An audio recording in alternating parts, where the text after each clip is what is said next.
అదే ఇప్పుడు నేను 4వ మీద పోటీ చేస్తాను, వెళ్ళి అడగండి. గంటకు ఒకటి పూటకు ఒకటి మారుతాడు. ఆడిని వదిలేసి నలుగురిని మారితే మమ్మల్ని అడుగుతారు. నేను జగన్మోహన్ రెడ్డి గారి కోసం, వైఎస్ఆర్సీపీ కోసం, జగన్మోహన్ రెడ్డి గారు అధికారులు ఉండటం కోసం పనిచేస్తా. పదవులు నా ఏకముఖతో సమానం అన్నారు.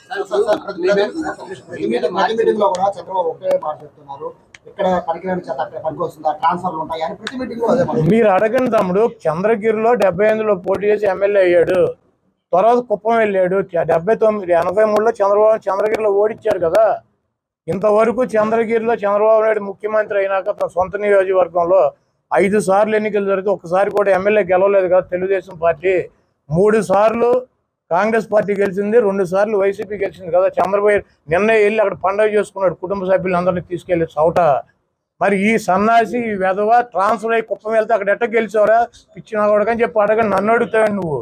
ఇప్పుడు మీ మీద ఓడిపోయిన అభ్యర్థులను మార్పు చేశారు, కానీ ఇక్కడ ప్రస్తుతం సిట్టింగ్ ఎమ్మెల్యేని సిట్టింగ్ ఎంపీలకి సీట్లు ఇవ్వడం అనేది వాళ్ళ ఫెయిల్యూర్ గా మనం భావించాలా, లేకపోతే ప్రభుత్వ వ్యతిరేకతగా భావించాలి? ఇప్పుడు ప్రభుత్వ వ్యతిరేకత అయితే 175 మందిని మార్చేస్తారు కదా.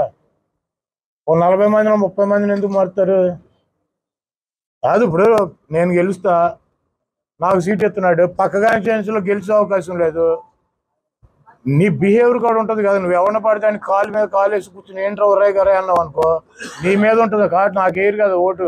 వీడు పనికిరాన్నాడు, వీడైతే కనుక మేము ఏ ఓటు వేయమని చెబుతారు. ఇప్పుడు ఎక్కడైనా బీజేపీ 303 మంది ఎంపీలకు ఇచ్చేద్దా సీట్లు?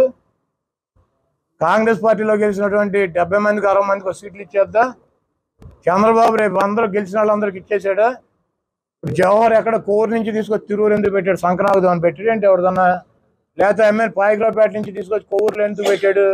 బుచ్చి చౌదరిని సెంట్రల్ నుంచి రూరల్కి ఎందుకు మార్చాడు? అంటే ఇక్కడ పనికిరాన్న కూడా పక్కన పనికి వచ్చాడు వాడికి. గద్దె రామ్మోహన్ గన్నవరం నుంచి తీసుకొచ్చి విజయవాడ ఎంపీకి ఎందుకు పెట్టాడు? విజయవాడ ఎంపీని తీసుకొచ్చి విజయవాడ ఈస్ట్లో ఎందుకు పెట్టాడు? దేవినేని ఉమ్మగాడిని నందిగామ నుంచి తీసుకొచ్చి మైలవరంలో ఎందుకు పెట్టాడు? అంటే ఈడు చేస్తేనేమో సంసారం, మిగిలిన వాళ్ళు చేస్తే వ్యభిచారం.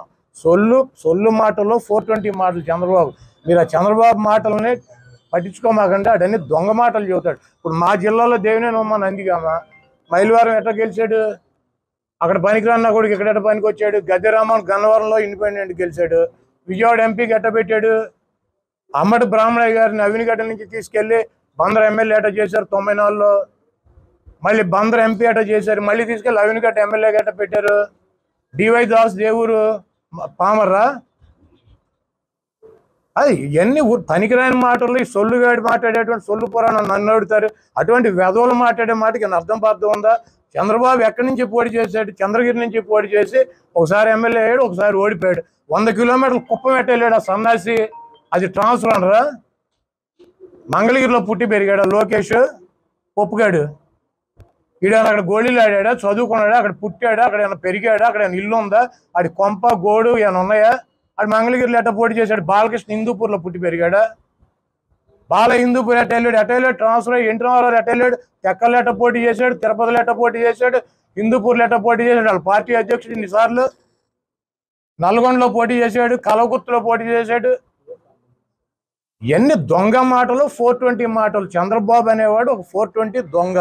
వాడి చేస్తే సంసారం, ఇతరుల వాళ్ళు చేస్తే వ్యభిచారం అని చెబుతాడు.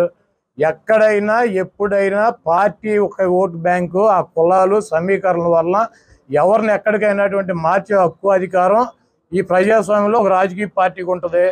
ప్రజాస్వామ్యంలో రాజకీయ పార్టీకి హక్కు ఉండటమే కాదు, మార్చినటువంటి అభ్యర్థుల్ని గెలిపించినటువంటి 100% గెలిపించినటువంటి చరిత్ర కూడా ఈ రాష్ట్ర ప్రజలు, ఈ దేశ ప్రజలు ఉంది. సోనియా గాంధీ ఎక్కడ పుట్టింది, ఎట్లలో పుట్టి ఇక్కడ వచ్చేందుకు పోటీ చేసిందని అడిగితే ఏమర్థం చెబుతారు? వెళ్ళి బళ్ళారిలో పోటీ చేసింది, బళ్ళారికి నీకు సంబంధం ఏంటని అడుగుతారా?